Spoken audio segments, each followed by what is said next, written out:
Em junho de 1941, a PUC Campinas iniciou a jornada que a transformou em uma referência em qualidade no ensino, pesquisa e desenvolvimento. Projetos que transformam vidas e a sociedade. São 80 anos à frente de uma missão: produzir conhecimento, construir uma sociedade fraterna e atuar na formação da pessoa humana.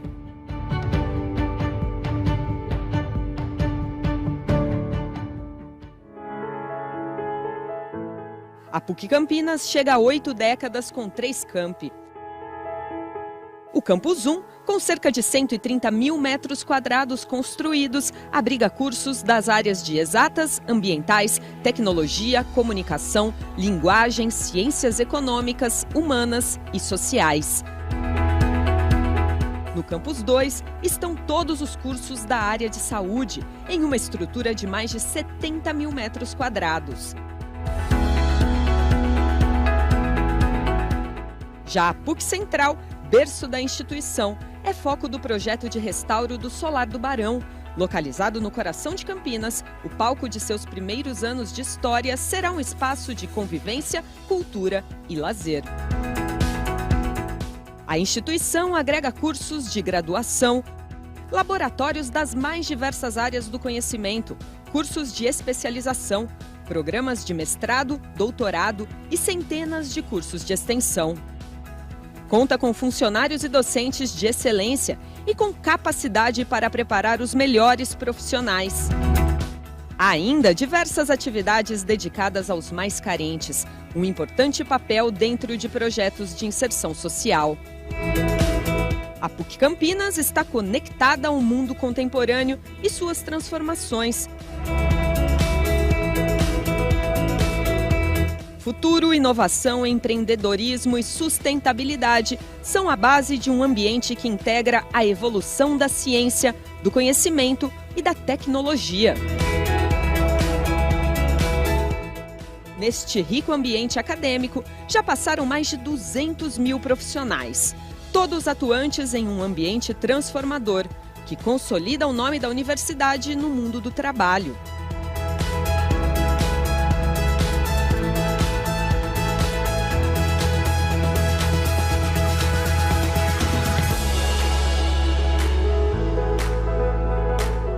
PUC Campinas, continuamos juntos, crescendo com você.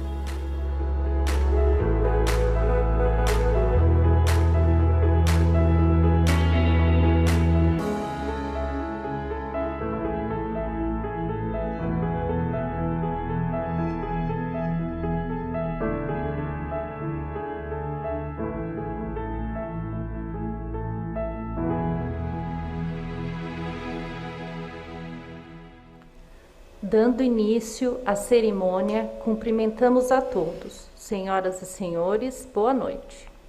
A Pró-Reitoria de Pesquisa e Pós-Graduação da Pontifícia Universidade Católica de Campinas tem a honra de dar início ao terceiro Pós-Graduate Meeting Online 2021 da PUC Campinas. Nesta modalidade, teremos a representação presencial apenas pelos membros da mesa diretiva, composta pela Pró-Reitora de Pesquisa e Pós-Graduação, professora doutora Alessandra Borim Nogueira. O palestrante, os estudantes, pesquisadores e avaliadores participarão em seus ambientes virtuais. Informamos também que a abertura deste evento está sendo transmitida no canal da PUC Campinas pelo YouTube, onde seus convidados podem nos acompanhar e nos prestigiar. Passamos a palavra à Pró-Reitora de Pesquisa e Pós-Graduação da PUC Campinas, professora doutora Alessandra Borim Nogueira, para a abertura oficial do evento. Boa noite a todos, os aqui presentes e aos que nos acompanham virtualmente. Sejam todos bem-vindos à terceira edição do Pós-Graduate Meeting da Pontifícia Universidade Católica de Campinas. Aqui no auditório está a professora doutora Renata Kelly Mendes Valente, coordenadora geral de pós-graduação da universidade, a quem em sua pessoa cumprimento e agradeço toda a equipe da Pró-Reitoria de Pesquisa e Pós-Graduação na organização deste evento. Agradeço ao palestrante dessa noite, professor Dr. Antônio Eduardo Martinelli, da Universidade Federal do Rio Grande do Norte, que gentilmente aceitou nosso convite para abrir esse evento e conversar com nossos pesquisadores e alunos sobre a importância da ciência nos desafios da humanidade.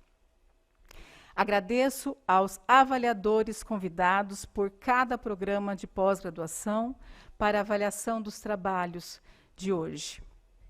Nossos agradecimentos se estendem também à equipe do setor de eventos, ao Departamento de Comunicação Social, técnicos aqui do auditório, ao Núcleo de Tecnologia, Informação e Comunicação da Universidade, que nos apoiam na realização desse evento.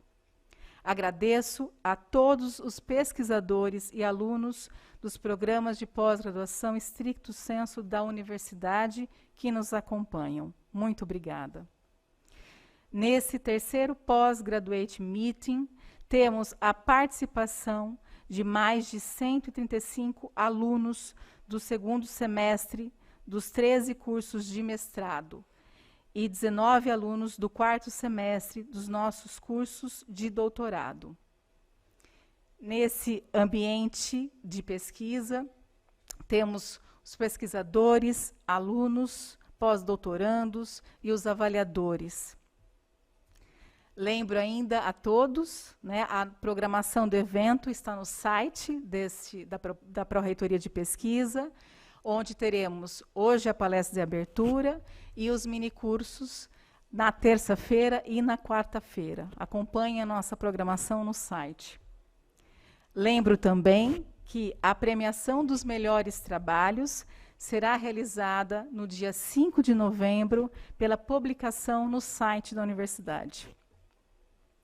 Reforço ainda que as inscrições para o próximo processo seletivo dos programas de pós-graduação irão até 3 de novembro.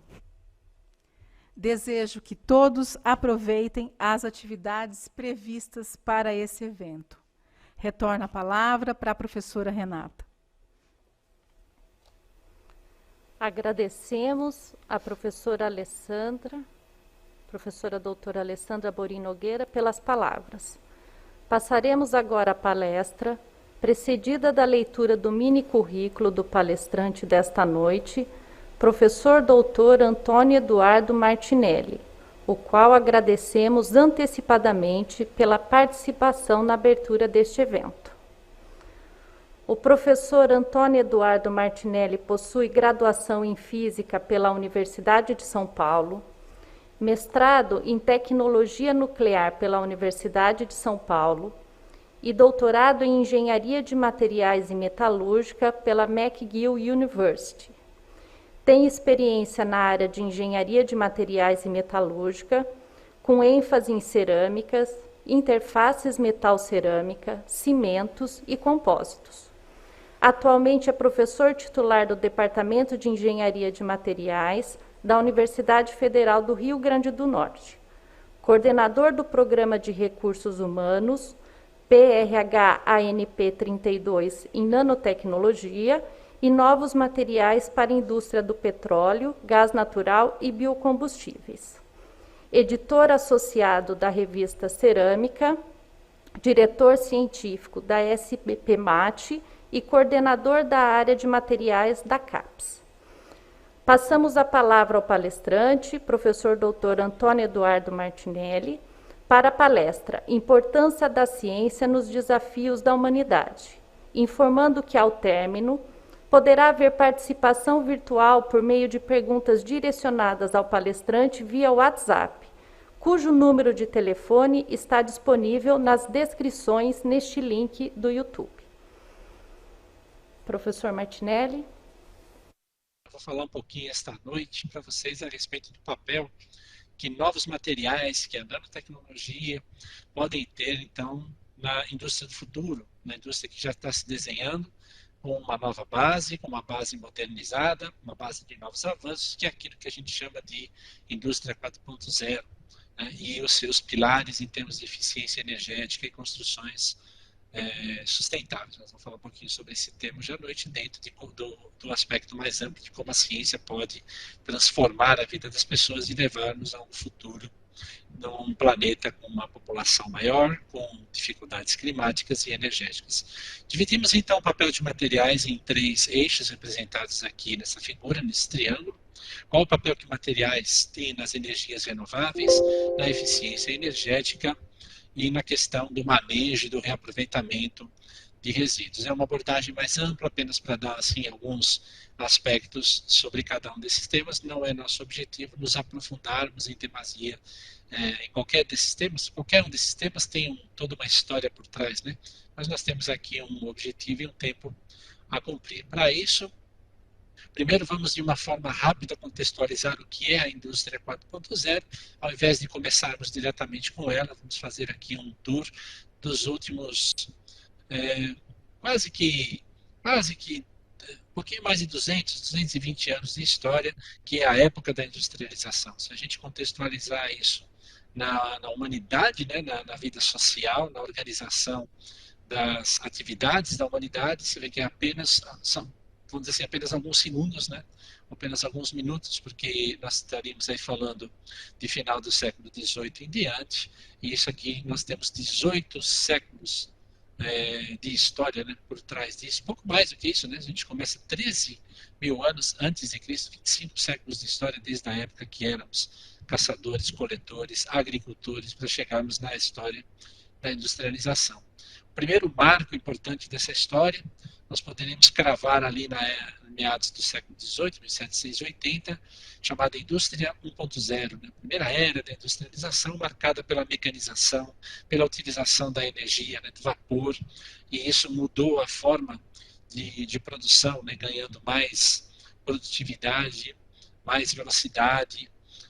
E depois a gente teve quase que um século depois, de 1780 1870, quase um século depois, um segundo marco, que é a indústria 2.0, com a produção em massa, as linhas de montagem, a energia elétrica surgindo na época, né? E um ícone desta época, uma famosa frase de um industrial da época, que é o Henry Ford, que disse que era possível ter qualquer cor do seu modelo T, do seu Ford T, contanto que essa cor fosse preta. Então, isso aqui é uma frase famosa que marca, então, a produção em massa. Novamente, um século à frente, nós temos aí a indústria 3.0, com automação, computadores, a eletrônica, representada aqui por esses braços robóticos aí muito comuns em linhas de montagem, também na indústria automobilística e outros setores.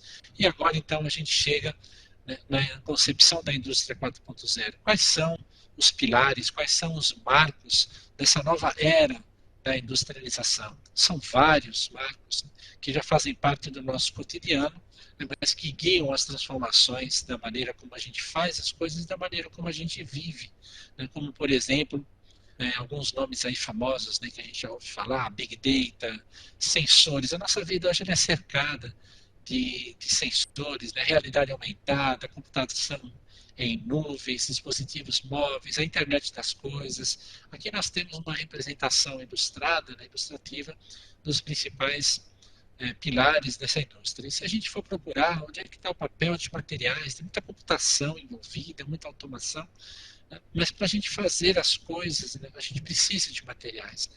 E materiais encontram aí o seu nicho em alguns desses pilares, como, por exemplo, dispositivos móveis, na internet das coisas, nos sensores.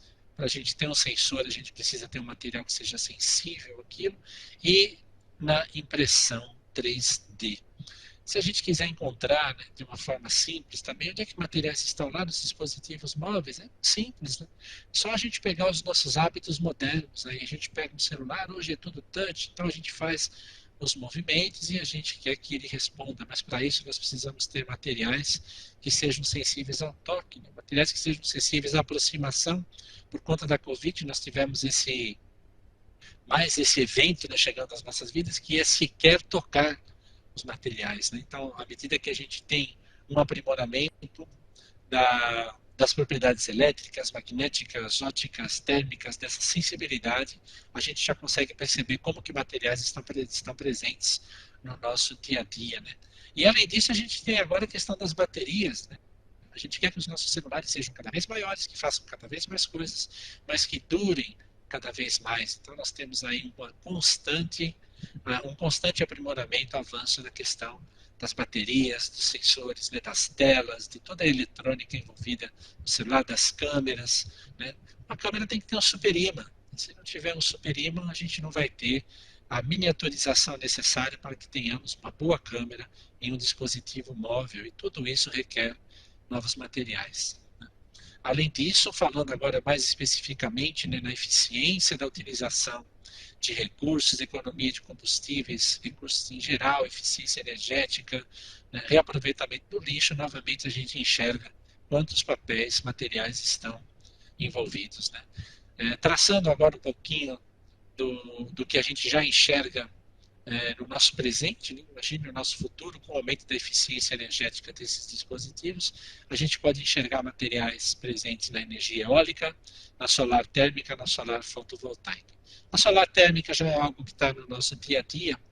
Aqui no Nordeste, pelo menos, eu acredito que no Sul-Sudeste seja também cotidiano, a gente encontrar esses aquecedores de água nas nossas casas, né? Aquecedores solares de água, tecnologia simples, ainda assim que requer alguns materiais, dissipadores de calor, placas de vidro ou outros materiais para absorção da luz e conversão direta em energia térmica. Não vamos falar aqui da solar térmica, porque já é algo que está no nosso dia a dia, já bem estabelecido. Vamos falar um pouquinho do papel de materiais na energia eólica, que está aí presente agora na matriz brasileira e crescendo cada vez mais, e na solar fotovoltaica. Só a título de informação, hoje no Brasil nós temos aí 726 usinas já instaladas de energia eólica, gerando 19 gigawatts de energia. Para a gente poder comparar, né, um ícone um pouquinho mais antigo da geração de energia hidrelétrica no Brasil, Itaipu tem uma potência instalada de 14 gigawatts e ela é binacional, ou seja, isso ainda tem que ser repartido com o Paraguai, né, compartilhado com o Paraguai. Imagine o potencial eólico, né, que nós já temos mais do que uma Itaipu em energia eólica sendo gerada e com a consequente redução das emissões de CO2, né, típicas da geração de energia, já chegando aí à casa de 22 milhões de toneladas de CO2 economizadas ao ano, né? E ainda uma capacidade em construção de 4 gigawatts, e tudo isso a gente imaginando, né, o potencial que já é conhecido, né? Aqui nós temos o Rio Grande do Norte como maior capacidade instalada de energia em parques eólicos, são 177 parques de operação. Agora a Bahia já está chegando bem pertinho, e isso, vamos dizer assim, se a gente fosse colocar novamente eras, né, da energia eólica, talvez uma energia eólica 1.0, né? A gente já tem aí novas perspectivas, e não é futurismo, isso aqui está ao alcance dos olhos, que são os parques offshore, com projetos já prontos para entrarem, para começarem a ser desenvolvidos no Brasil, ou seja, não precisamos mais disputar a terra para ter geração de energia eólica, isso pode ser offshore significa no mar, e o Brasil, o mundo, nós estamos falando do Brasil, né, mas o mundo ele tem um potencial eólico ainda maior se a gente aumentar a altura das torres de geração. Acima, né, torres de 50 a mais de 100 metros de altura, nós temos, para os ventos daquela altitude, um potencial a ser explorado ainda de 880 gigawatts de energia. É muita energia limpa. Quando a gente fala de sustentabilidade, é isso. Mas para a gente chegar lá em cima, novamente, a gente precisa de quem? Nós precisamos dos nossos amigos, né? Nós precisamos dos nossos materiais. Precisamos de materiais que tenham um comportamento mecânico representado aqui pelo módulo de elasticidade, combinado com baixa densidade, para as diferentes componentes das turbinas eólicas, né? De novo, aqui a gente não está para discutir nenhum material específico, mas só de bater o olho na figura a gente já consegue ver alguns elementos mais recentes, como por exemplo as ligas de titânio, as ligas de alumínio, já desempenhando esse papel, combinando aí boas propriedades mecânicas com densidades, né, ou seja, peso, né, vamos colocar assim mais popular, né, dentro daquilo que se espera para torres que precisam ficar a grandes alturas. Né? Se a gente combinar uma outra propriedade mecânica, né, que é a sua resistência com o preço, né, ou seja, nós queremos poder construir essas torres com preços acessíveis, né, para que se possa fazer parques, né, em número muito grande para se extrair todo esse potencial. E aqui a gente vindo aqui para o lado esquerdo e caminhando para a parte de cima da figura, a gente vai enxergar aqui alguns materiais bastante interessantes, né, como as ligas de magnésio, como o bambu. Olha aqui, né, materiais naturais, né, melhorando ainda mais a sustentabilidade, né, bambu, como a própria madeira, né, contribuindo aí com a exploração de energia limpa, sustentável na forma eólica. Se a gente pensar na fotovoltaica, para alívio de todos, novamente a gente não vai ficar lendo gráfico, né? Mas esse aqui é um gráfico de eficiência em função do tempo, quantos materiais, né, têm sido explorados, desenvolvidos, estudados, e a eficiência ao longo do tempo aumentando, e isso permitindo então a exploração da energia fotovoltaica. Nós temos aqui famílias de diferentes materiais, né? O que a gente quer é isso, né? A gente quer eficiência na geração, né? Para que a gente possa explorar então áreas, né, de preferência. Essa aqui ela é icônica porque é um planalto, né, uma encosta no Tibete, que está sendo utilizada. Hoje isso aqui já está instalado na China ao custo de 890 milhões de dólares, lá no platô tibetano. A construção de uma usina que gera 1 gigawatt de energia fotovoltaica, são 4 milhões de painéis, ocupando uma área de 27 quilômetros quadrados, né? O número de painéis é muito grande, então o que a gente precisa novamente, né? A gente precisa de preço, de custo, e a gente precisa de eficiência. E aí está o progresso em materiais, novamente, né, sendo sentido não só nas grandes usinas, mas na nossa casa. Eu tenho certeza que aqui, ouvindo a gente já tem pessoas aí que têm os seus painéis solares instalados em casa, né? É a energia fotovoltaica residencial, economizando, e isso é fato, eu posso dizer, porque coloquei aqui em casa e aconteceu mesmo, 95% da conta de luz. Né? Natal é abençoado aí em número de dias de sol por ano, né? Mas várias outras cidades do país e do mundo a gente tem algo parecido, e nas que não tem, a gente tem então as usinas fotovoltaicas instaladas em localidades mais propícias para a geração de energia e depois sendo transmitida para os nossos lares. E para isso, aí vem, né, a questão da soberania do país, quando ela domina os seus materiais, quando ela explora as suas matérias-primas. Né? Nós temos um estudo aí do CGE, né, que é o Centro de Gestão de Estudos Estratégicos de 2009, que apontava que o Brasil precisava desenvolver o seu potencial de silício grau solar. Isso foi em 2009, né? O Brasil não tinha mercado de silício grau solar e a gente continua não tendo mercado hoje, apesar de nós termos aí o quarto produtor mundial de silício mineral, né? E chegamos até o silício metalúrgico, que é exportado na casa, pode estar um pouquinho defasado, mas não tanto, de $2 o quilo. Nós produzimos 8% do silício grau metalúrgico do mundo. Exportamos a $2 o quilo, não temos ainda a capacidade no Brasil de produzir as placas que compramos, inclusive, para a nossa energia fotovoltaica doméstica. Mas outros países já têm, né, então, conseguem captar, né, da tecnologia que os materiais trazem, né, e do valor agregado embutido nela.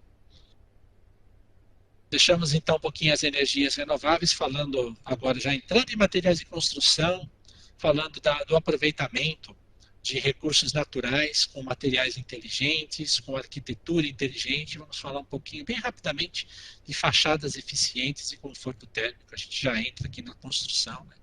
Em fachadas eficientes, nós temos aí, por exemplo, a fachada da sede do Sebrae, que é constituído de brisés, e esses brisés, eles são móveis, ou seja, eles permitem, para isso precisam ser leves, né?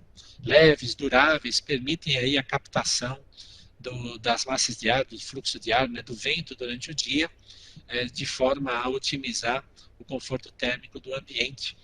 Aqui eu não sei se vai passar, né, se não passar, me avisem, não precisa de som, é só para vocês verem a imagem mesmo, está na forma de vídeo. Eu estou acompanhando aqui, se tiver dificuldade a gente corta. Olha que combinação bacana que essa empresa fez, né? Ela combinou essa perspectiva, essa tecnologia dos brisés, né, da arquitetura, com a geração de energia solar, sensores solares que permitem, então, olha, que placas solares elas girem ao longo do dia, né, para quê? Para melhorar a captação de energia e, ao mesmo tempo, podem, então, contribuir com o conforto térmico do ambiente, com o direcionamento dos ventos. Né? Para isso a gente precisa de sensores e para isso a gente precisa de materiais com alta eficiência de conversão da energia fotovoltaica. Né? São soluções já disponíveis, basta a gente começar a ter mais iniciativa, né? Pensar mais na hora da gente fazer as construções num mundo que é mais quente, num mundo que não tem tanta disponibilidade de energia de combustíveis fósseis. A gente precisa pensar nesse novo mundo quando a gente fala em construções, quando a gente não só depois das construções prontas. Agora a gente chega no termo, né, de conforto térmico.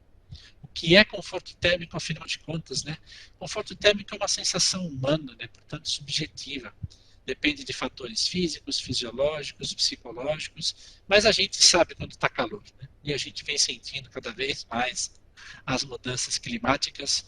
O calor, ele é um problema, não é um problema só do Brasil, não é só um problema aqui das nossas áreas quentes, né? A gente vê aqui nessa figura aí representativa quantos, né, aparelhos de ar-condicionado, condicionadores de ar a gente está vendo, e isso é uma tendência mundial. Quando a gente fala que o planeta está esquentando, mas não significa que a gente está contente de viver no calor, né?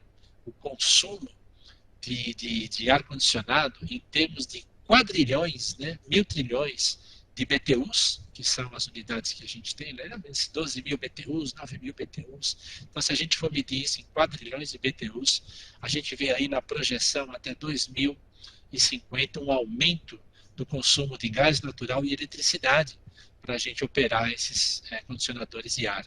Ao passo que o consumo para aquecimento, o mundo está esquentando, né? O consumo para aquecimento vem diminuindo.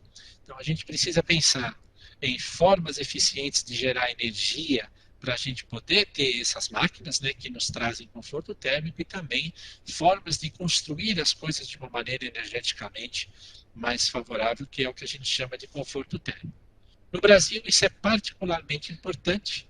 Existem 8 zonas bioclimáticas no mundo, sendo que as zonas Z7 e Z8 são as mais quentes, e o Brasil, a superfície do Brasil, 55% da superfície do Brasil é coberta, então, pelas zonas Z7 e Z8. E o que caracteriza essas zonas? Calor. Aqui a gente tem a zona Z8, para economizar um pouquinho do nosso tempo, eu vou tratar da zona Z7, que é um pouquinho mais quente. Mas para a gente ter noção de quais são os parâmetros que determinam uma zona climática. A zona climática Z7 é encontrada no Nordeste. Eu peguei aqui como uma cidade típica, uma cidade que fica a cerca de 240 quilômetros aqui ao norte de Natal, entre Natal e Fortaleza, chamada Mossoró. Então, para a gente ter ideia do que é uma zona Z7, a temperatura máxima do dia no verão em Mossoró é cerca de 36 graus. No inverno melhora bastante, é só 34. Tá? A mínima do dia 23 no verão, e no inverno 22. Mas veja, uma amplitude diária de temperatura, ou seja, diferença entre o dia e a noite, razoável, né? 13 graus de diferença entre o dia e a noite, ou seja, há um refresco, né? Uma alta taxa de incidência solar, o que é muito bom, né, para a geração de energia fotovoltaica. E como é que a gente faz, né, para a gente lidar com localidades que são assim muito quentes, né? A gente precisa pensar em estruturas, né, que sejam mais favoráveis, que sejam mais inteligentes, que colaborem com o conforto térmico. E existe uma série de materiais capazes de fazerem isso, e materiais de baixo impacto ambiental, né? Inclusive resíduos que podem ser aplicados, né, na construção e que colaboram com o conforto térmico. Alguns desses materiais, eu vou só exemplificar, como cargas minerais, bem conhecidas da gente até na jardinagem, né, que são aquelas argilas expandidas. Eu coloquei aqui essa decoração porque a gente reconhece fácil. São aquelas bolotonas, né, aquelas esferas assim, que quando a gente rompe ela ao meio assim, a gente vê toda essa porosidade, né? Esse material pode ser utilizado como material de construção e é vendido, né? É vendido em diferentes tamanhos, representados aqui nessas figuras. Tá? E eles trazem uma série de vantagens quando eles são empregados na construção. Como, por exemplo, a economia de água. A água é outro recurso importante, né? Então, a argila expandida ela permite a absorção e reaproveitamento da água com telhados verdes, que é uma coisa que a gente precisaria ver já de uma forma mais frequente, né? Os telhados verdes, né? Então, as argilas expandidas elas podem absorver essa água, redirecionar para uso, né? Ao invés da simples evaporação. Ela nos fornece 110 créditos de carbono quando utilizadas na sua construção por economia, né, de emissão de CO2 e na economia de energia também. Né? Por quê? Porque ela proporciona, então, esses materiais que a gente vai falar para vocês, né, de conforto térmico, com economia do consumo de ar-condicionado de 35% a 40%, porque as construções elas são mais eficientes e inteligentes do ponto de vista térmico, evitando que todo esse calor passe para dentro da construção, já que no período da noite a gente vai ter nas zonas E7 e nas zonas E8, né, as mais quentes, a gente vai ter essa amplitude térmica que vai fazer com que o calor se dissipe, mesmo estando do lado de fora das construções.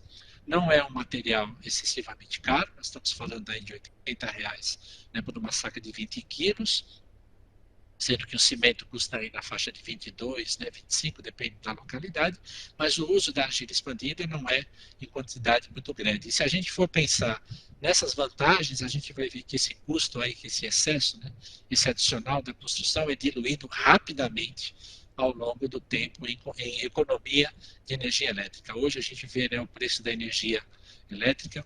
A gente sempre fala da hidrelétrica, falando, a hidrelétrica é tranquilo, né, é ambientalmente correto, não é termoelétrica, é. Só que agora não está chovendo. Né? Agora não está chovendo, e isso também é consequência, né, não ter chuva é causa do acréscimo do valor da energia elétrica, da energia hidrelétrica, né, que a gente vai usar mais termoelétrica. Mas também é consequência das mudanças climáticas, né? Quem nunca olhou, dê uma olhadinha nos rios aéreos, que são aqueles rios, né, que é a água que flui desde a Amazônia até a região centro-oeste e sudeste, né, e como que as mudanças nesses climas, né, no clima da Amazônia, do Pantanal, acabam afetando, inclusive, né, as nossas fontes de energia hidrelétrica, né, porque as usinas são construídas onde a gente tem os rios, mas com o passar do tempo e a mudança climática, inclusive os próprios leitos dos rios podem se alterar, e aí a usina fica onde ela estava, né? E a energia fotovoltaica ela tem uma vantagem, você pode mudar se for o caso. Mais difícil, né? Porque se mudar a incidência do sol, nós teremos problemas muito mais sérios com a nossa sobrevivência na Terra. Um outro material muito utilizado é a vermiculita, né, expandida, que também tem uma série de canais, de poros, né, que armazenam ar, né, ou seja, o ar estagnado ele é um bom material para se evitar o fluxo de calor. Tá? Outro material também com a mesma finalidade de atomita, eu vou pular um pouquinho para a gente economizar tempo. Então nós falamos de algumas cargas minerais, materiais que estão aí disponíveis, que se bem pensados podem entrar na composição dos materiais de construção e favorecer o conforto térmico de novas habitações. E isso também a gente pode ter com resíduos. A gente tem, por exemplo, aqui nós temos uma cozinha moderna, né, esse piso de porcelanato lindíssimo, que é o que está na moda, né? A pessoa quer ter um porcelanato na sua casa, hoje não só na cozinha, mas espalhado no número maior de áreas, mas para a produção do porcelanato, principalmente o seu polimento, lá no final, depois que a placa está prensada, está cozida, né, sinterizada, ela passa por um polimento para ter essa aparência que a gente quer, depois é embalado, e o resíduo do polimento do porcelanato gera montanhas de materiais, que podem ser utilizados em substituição ao cimento, e aí novamente economizando, né, na emissão de CO2 com a economia da produção do cimento. São materiais muito próximos, né, do que é um cimento, material fino, com composição química semelhante, podendo entrar também na formulação desses novos materiais para construção. Vou falar um pouquinho do nosso grupo agora. Nós temos aí um grupo de pesquisa empenhado em desenvolver materiais para conforto térmico, que a gente tem o professor Kleber, que é o nosso pós-doc, a Rízia terminando o doutorado, a Ilana que terminou o mestrado, e para exemplificar o trabalho desse grupo, peguei aqui o trabalho da Ilana, e o que a Ilana fez foi uma substituição numa composição de uma argamassa de revestimento.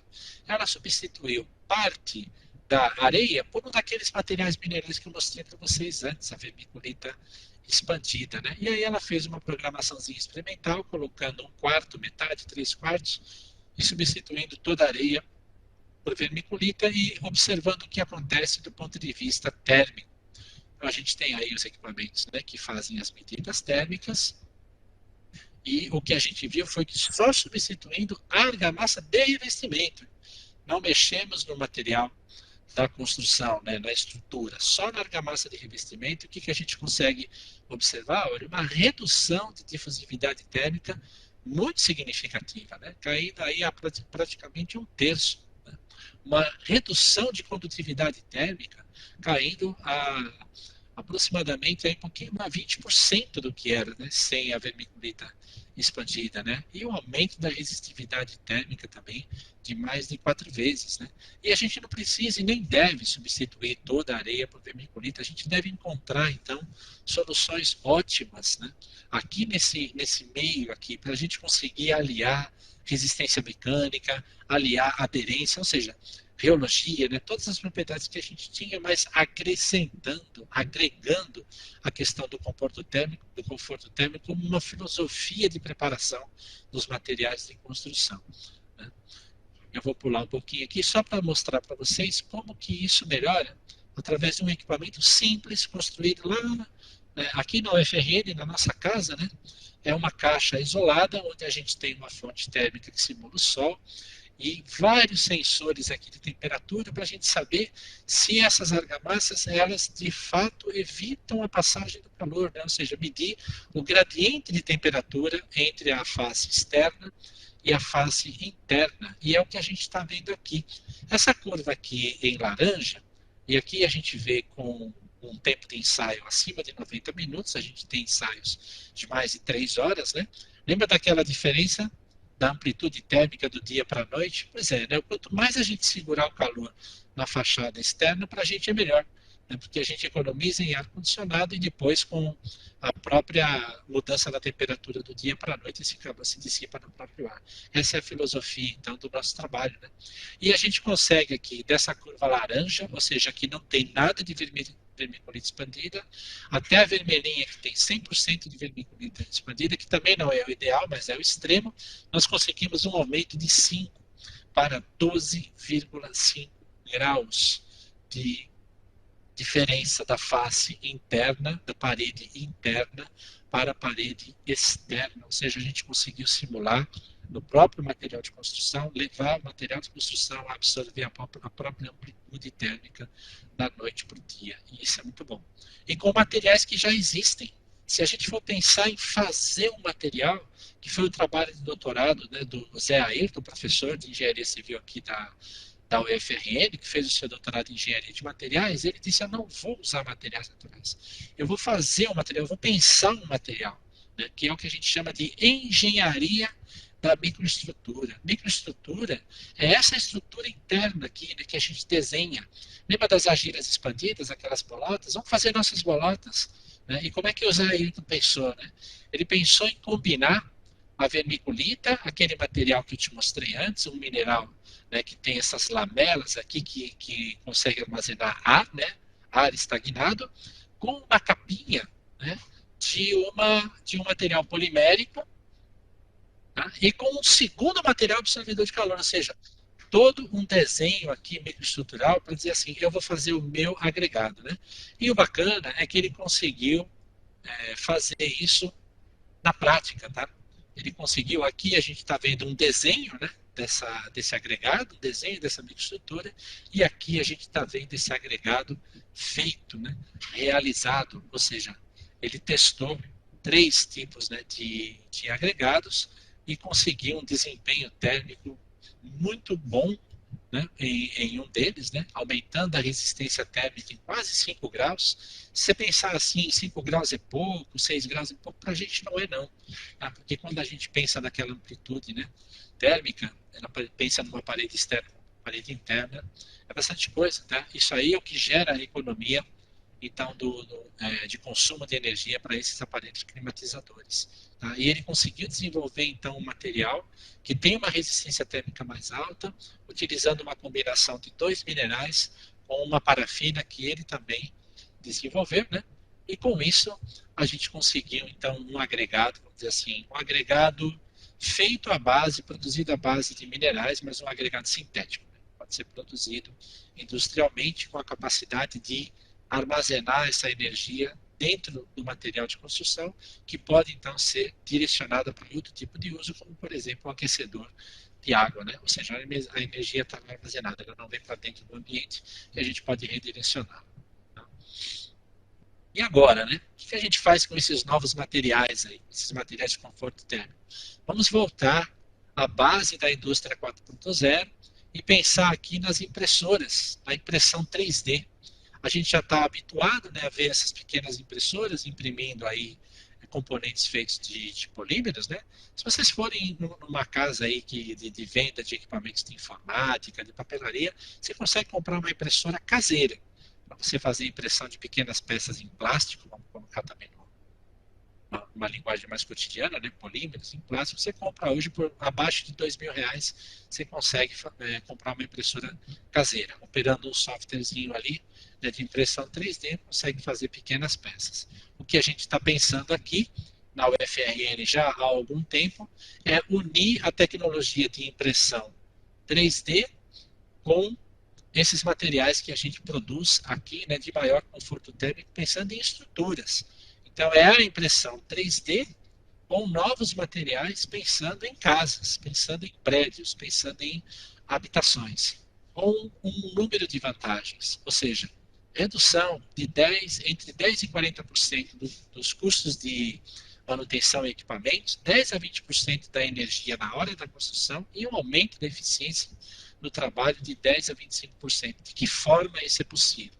Aqui está um canteiro de obra tradicional da construção civil, onde a gente vê um grande número de pessoas executando tarefas simples, né, tarefas que podem ser automatizadas. Né? E com isso a gente consegue uma melhoria do controle da obra, da padronização dos serviços, da produtividade. E não, aí você fala, isso é perda de emprego. Não, isso não é perda de emprego, isso é qualificação. Fazer com que as pessoas se tornem profissionais mais bem qualificados e, portanto, mais bem pagos, para a gente tentar, aqui no Brasil, de imediato, né, que seria, se isso chegar de uma forma mais ampla, porque existir já existe, né? Se isso chegar de uma forma mais ampla nos canteiros, a gente está falando em redução de déficit habitacional com custo reduzido, né? E imagine as vantagens sociais que isso traz. Aqui é ilustrativo, mas depois eu vou mostrar para você, se der tempo, né? Uma casa sendo construída em impressão 3D. Então, o que a gente tem aqui é uma impressora, né? E a gente tem aqui uma sequência de casas. E a impressora, o que ela faz? Ela imprime, ou seja, ela encadeia, camada por camada, todos os elementos de uma construção. As vantagens a gente já viu antes, né? Mas eu vou acrescentar aqui redução do tempo de construção, flexibilidade de geometrias. De propósito, aqui a gente tem geometrias mais curvas, né, curvilíneas, ou seja, os arquitetos, né, se tiver gente da arquitetura que vai amar isso, né, uma liberdade maior de formas, sem necessidade de formas, que é um probleminha, né, para a construção civil. E um aumento de escala, ou seja, uma impressora em um número menor, né, de pessoas pode construir um número maior de habitações. Quais os desafios? Reduzir a quantidade de cimento, porque produzir cimento é ruim do ponto de vista ambiental, a padronização e a certificação dessas estruturas para que tenham garantia. Né? Eu vou pular essa figura porque ela só ilustra a simplificação da obra, né, com a impressora. A gente deixa de precisar de muita gente, de muita mão de obra, de muita ferramenta, de muito material, de muitas etapas desse processo até a gente chegar na construção. E uma coisa importantíssima, hein? Lá no final a gente chega naquilo que a gente queria, que é a obra, que é a construção, e mais uma pilha de resíduos que precisam ser, então, manuseados. Né? E quando a gente pensa na impressão 3D, a gente não tem resíduo de obra. Aqui está um exemplo real, é um hotel das Filipinas, e uma das suas suítes, não é o hotel todo, foi construída no princípio da impressão 3D. Então aqui a gente tem uma suíte, está aqui as medidas dela, né? 10 por 12 por 4 metros quadrados, e aqui a gente já vê, eu tenho vídeos disso, mas estou economizando no tempo. Tá? E tem na internet, se você colocar lá Louis Grande Hotel e impressão 3D, você vai ver os vídeos. A gente já está vendo aqui as paredes subindo, né? Não só as paredes, mas todos os constituintes da suíte, né? Porque a impressora ela vai passar por aqui, ela vai imprimir camada por camada, vai empilhar camada por camada de tudo. Aqui está um passo seguinte da obra. Olha aí o pessoal da arquitetura, do design, olha que coisa bonita. Olha como a gente tem mais liberdade, ou seja, não é só economia, né, de energia, economia de materiais, não é só isso, né? Economia de tempo, é também liberdade de formas de fazer as coisas mais bonitas, de até esse ar futurista, né? Essas colunas girando aqui com uma simplicidade operacional muito grande. Aqui a gente já vê ela quase acabada, né? Até para ver as camadinhas, né, de concreto aqui. E ela já vai sendo impressa já com todos os detalhes, né, para a gente fazer passar a parte elétrica, a parte hidráulica, e recebe todos os acabamentos que as construções convencionais permitem, né, pastelhamento, lajotas, azulejos, pisos, é igual, é uma construção em concreto, só que feito com uma tecnologia mais moderna, que é da impressão 3D. Isso tem uma impressorinha aqui no cantinho, mostrando para vocês, eu vou te mostrar uma lá da UFRN, tá? Isso já está presente no mundo inteiro já há algum tempo, né? Precisa de um pouquinho de tempo aí, vamos dizer assim, uma década para as coisas ganharem aí peso, né? Ganharem confiabilidade, né? Ganharem mercado, ganharem público. Desde 2015, isso pode ser encontrado na China, na Rússia, nos Estados Unidos, no Marrocos e no Brasil. Brasil em 2019 com a 3D Home Construction, que foi recentemente vendida para uma empresa maior. Eu vou pular aqui alguns slides, né, mostrando aí as várias vantagens e ficar aqui nos exemplos. Aqui nós temos um prédio de 4 andares construído na China, né, em impressão 3D com economia de material que pode chegar a 60% de economia de material e 70% do tempo de construção, com economia também dos custos da construção. Aqui a gente tem uma outra casa, eu estou colocando todas as empresas aqui do lado, tá? Isso tudo é possível de você encontrar na internet. Nós temos uma casa aí de cerca de 40 metros quadrados ao custo de 10 mil dólares, né? Ou seja, 40 metros quadrados, 50 mil reais, e o dólar está alto, hein? Se o dólar baixar, isso aqui não tem a mesma representatividade que tem em reais, né? E só para bagunçar a cabeça da gente, novamente, aí o uso das estruturas curvilíneas, né? Com muita simplicidade operacional. Aqui como ela fica, sabe o que é engraçado, né? Que esse próprio aspecto da impressão 3D tem sido utilizado como alguns elementos de fachada, né? Eles ficam ali à mostra, né? Até para mostrar, né? Até como elementos arquitetônicos, para mostrar que as casas são impressas. Esta casa aqui em particular, não sei se tem a metragem aqui, está em 800 pés quadrados, né? A gente precisaria dividir isso para metro, construída em 24 horas, aqui tem uma noção dela, né? 3 cômodos, né? Construída em 24 horas, ao custo de 4 mil dólares, né? 4 vezes 4, 16, com 16 mil reais, em um dia, uma família tem a sua casa. Imagina isso para um projeto social, como seria ou será, né? Como será legal. Essa aqui nos Estados Unidos em 2019, popular. No Marrocos também, em 2019, uma casa de 32 metros quadrados construída em 12 horas. Aqui a gente tem alguns requisitos, né? São materiais diferentes, por isso que precisam ser estudados, ou seja, a resistência mecânica agora mudou um pouquinho, porque a gente tem as camadas, não é só o rompimento, e sim a delaminação. As camadas precisam se sustentar umas sobre as outras, né? Isso é outro desafio. Mas devagarinho aí os desafios vão sendo vencidos. Eu estou adiantando um pouquinho, tá? Por conta do tempo. Isso aqui é assunto para um evento só para isso, tá? Mas nós temos uma simplificação enorme, né? Como a gente falou, nos processos, ou seja, não precisa de formas, As armaduras agora elas são de outro tipo, mais simples, autoportantes, né? Não é preciso de adensamento, redução do custo de mão de obra, redução do tempo de produção e redução ou eliminação até da questão dos resíduos, né? Dependendo da obra.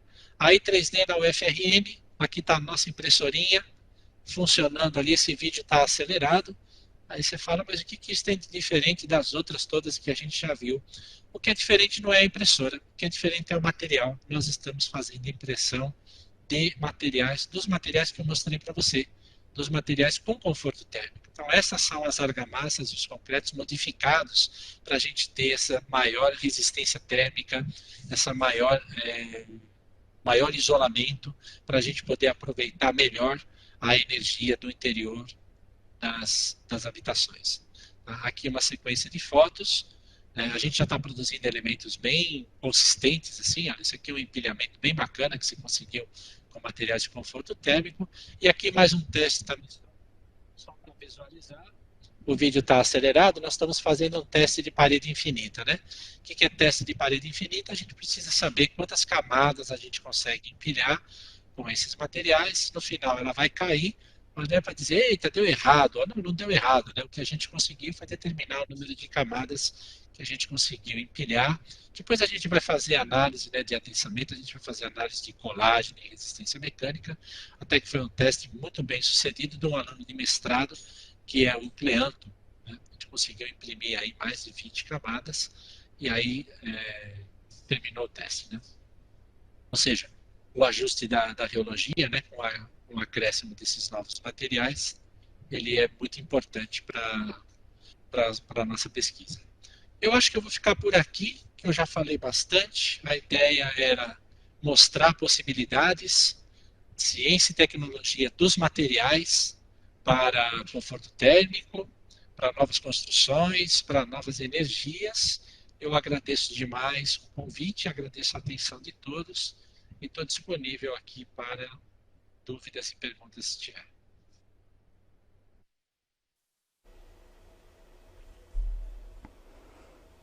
Muito obrigada, professor, pela palestra.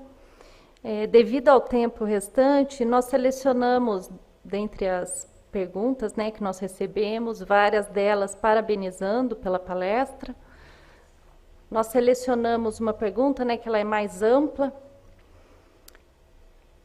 A CAPES avalia positivamente o impacto das pesquisas na sociedade. Qual é o olhar do senhor para isso? Isso irá ajudar a sociedade a visualizar melhor a importância da ciência? Isso é fundamental. A sociedade precisa enxergar, numa linguagem própria da sociedade, tá? Precisa enxergar os benefícios que a ciência traz, não só, como eu mostrei aqui, para o seu conforto, mas também para o aproveitamento. Nós temos tantas matérias-primas de qualidade. 8% do silício mundial. O silício hoje é estratégico. Nós temos nióbio, terras raras, mas a gente precisa comunicar isso para a sociedade.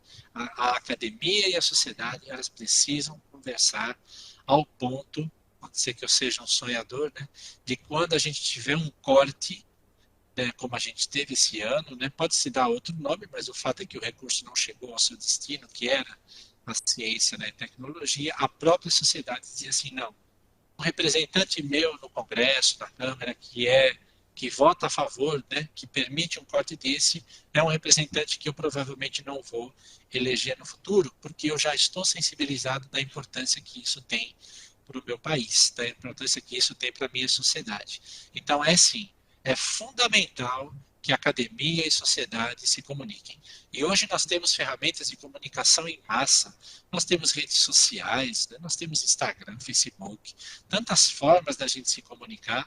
Então eu acho muito importante que de uma forma simples, simples quer dizer direta, né? Não quer dizer, a sociedade não é obrigada, nós somos acadêmicos, somos obrigados a entender a linguagem de um médico, né? Aquela linguagem mais rebuscada. Não, o médico precisa explicar para a gente, nos nossos termos, né, qual é o problema com a gente, né, o que a gente precisa, ou seja, a gente tem que fazer a mesma coisa, né, a comunicação precisa ser eficiente, né, para ser eficiente ela tem que ser clara, objetiva e visando aquele que está recebendo a mensagem. Então, eu não diria que é muito importante, não. Eu digo que é fundamental que a academia e a sociedade se comuniquem e se aproximem cada vez mais, porque uma existe para benefício da outra. Obrigada, professor. Vamos fazer mais uma pergunta? O avanço da ciência, como vimos na sua palestra, contribui para a qualidade de vida da população, melhor uso dos recursos energéticos, entre outros exemplos. Na sua opinião, como a produção de conhecimento e da tecnologia na academia poderiam fazer parte das políticas nacionais para a resolução de problemas reais da sociedade, seja na área da saúde, meio ambiente, educação, entre outros?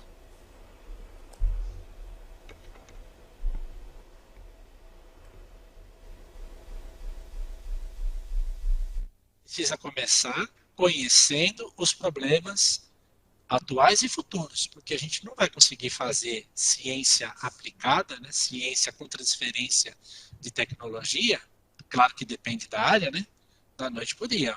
O que se conseguiu com as vacinas, mesmo que se fala, né, vacinas experimentais, a gente sabe, né, tudo que está por trás, mas a gente está vendo o resultado agora, né, e isso levou 2 anos, e isso é muito bom, isso é muito bom. Então, mas isso precisa ter já a capacidade instalada, né? Já é necessário que se tenha as usinas, né? Eu ia usar outro termo, veio o termo usina na cabeça, vou usar esse mesmo, né?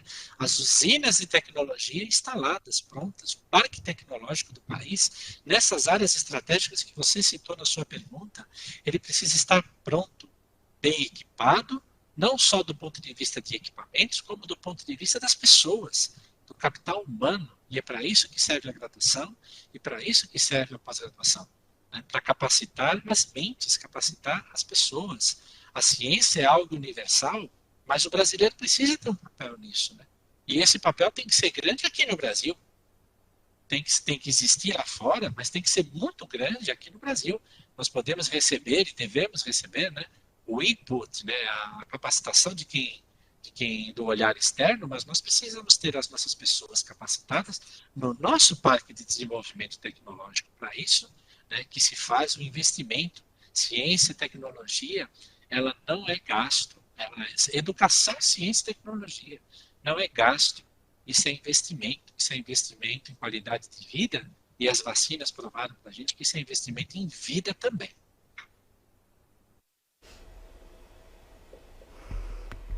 Agradecemos mais uma vez a sua participação, professor, pela excelente palestra e informamos que seu certificado será enviado por e-mail. Para o encerramento desta sessão, passamos a palavra à professora doutora Alessandra Borim Nogueira. Professor Martinelli, muitíssimo obrigada pela sua palestra. Como o senhor disse, financiamento em ciência, seja qual área, ela é investimento para o país. Obrigada pela sua fala, com os exemplos na área de materiais. O senhor é coordenador da área de materiais na CAPES. Então, muitíssimo obrigada por esses exemplos tão importantes e o quanto a ciência, ela realmente auxilia, contribui para a humanidade superar os desafios, melhorar a qualidade de vida, entre outros itens. Nosso muito obrigada, professor.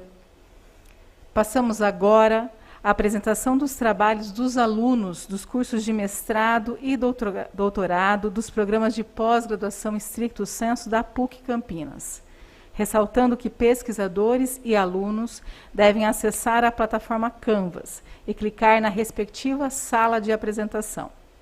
Qualquer dúvida, por favor, nos acionem no WhatsApp que está na descrição desse YouTube. Muito obrigada e boa noite a todos. Professora doutora Alessandra Borim Nogueira, agradecemos a participação dos aqui presentes, dos que nos acompanham de seus ambientes e de todos os setores que tornaram possível a realização deste evento online. Passemos agora a mostra dos trabalhos dos alunos de pós-graduação, que ocorrerá virtualmente conforme programação divulgada. Boa noite a todos.